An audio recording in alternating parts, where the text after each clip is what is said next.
Neville Goddard says, "Dare to believe in the reality of your assumption and watch the world play its part relative to its fulfillment." Do you understand the message Neville is trying to convey here? He says that nothing other than your assumption is responsible for the situation and circumstances of your life. Manifesting is a real thing. That is why the internet is flooded with manifestation advice. People try all sorts of techniques for manifesting their goals, but it is the law of assumption that's gaining its fair share of popularity today. There is a reason why so many people swear by Neville Goddard's manifesting techniques today. And that reason is that they work. Neville's way of manifesting is so easy to understand that even a total beginner can start using it today and get success in just a matter of a few weeks. Be it getting your favorite house or changing the mind of your specific person, the law of assumption really gives you the tools to manifest anything into reality. The law says that anything you assume to be true in your awareness will come into physical reality. This is because everything we see in this universe was first a figment of someone's imagination. The bowl of the door, the car, and even the device you are watching this video on were all once an idea. The physical form came much later. So in the very same way, everything you want first has to capture your imagination. Once you have worked out what you actually want to manifest, you have to give it all the tones of reality in your mind. Your subconscious mind should be so fully immersed in the desire that it would start believing in that reality. One simple and fun technique that Neville Goddard suggested for beginners to try is the ladder technique. And I would suggest that you should totally check out this technique if you are struggling with your belief or if you are too new to the law of assumption. For the ladder experiment, you have to climb a ladder in your imagination every night before going to sleep.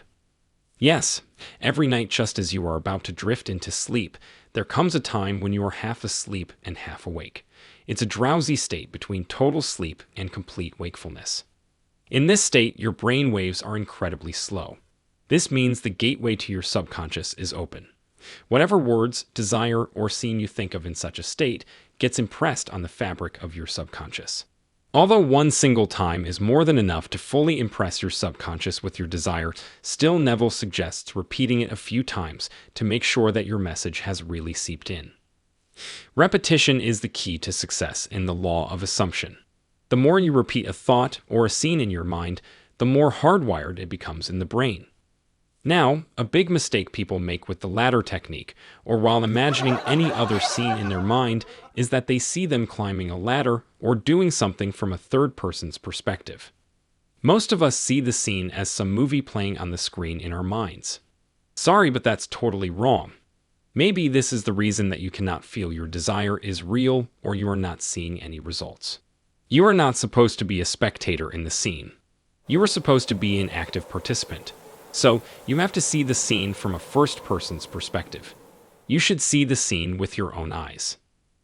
Hear the sounds from your own ears. For example, when you are climbing the ladder, you have to see your hands clenching the sides of the ladder. You can also see your feet moving from one step to another. You can feel the texture of the ladder and see the color of the ladder, but you cannot see your whole self climbing the ladder as you see in a movie. Got it? Let me make this clear by giving you some more examples. Let's say you want to manifest a car. Now what I want you to do at night, in a drowsy state, is to see the car. See the car in your mind, just the car. Not you once you have the complete picture of how the car looks, then see yourself in the car. Probably in the driver's seat. With your eyes, see your hands running across the steering wheel. On the dashboard, run your hand on the seat. See how the fabric feels against your skin.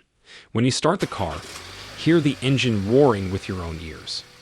That's how you add naturalness to the scene and make it believable for your mind. Another powerful way to add naturalness to your scene and really feel it really is by capitalizing on your sense of hearing. I have mentioned this in a video already.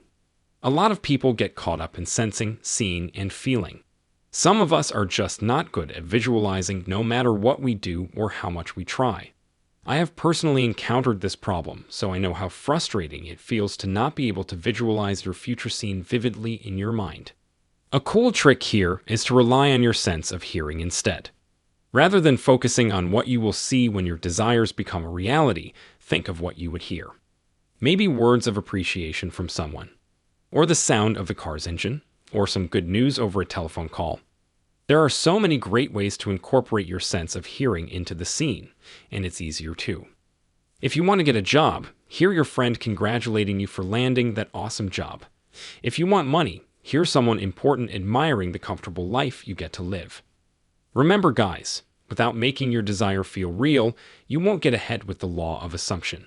So today we give you this interesting homework to try the tricks we told you in this video for a desire of yours and see how things work out for you. Alright, that was it for today's video. Make sure you subscribe to the channel and I will be back with more fun stuff. The next step in your successful manifestation journey is to keep watching my channel. Click now on the video on the screen to be inspired by another video.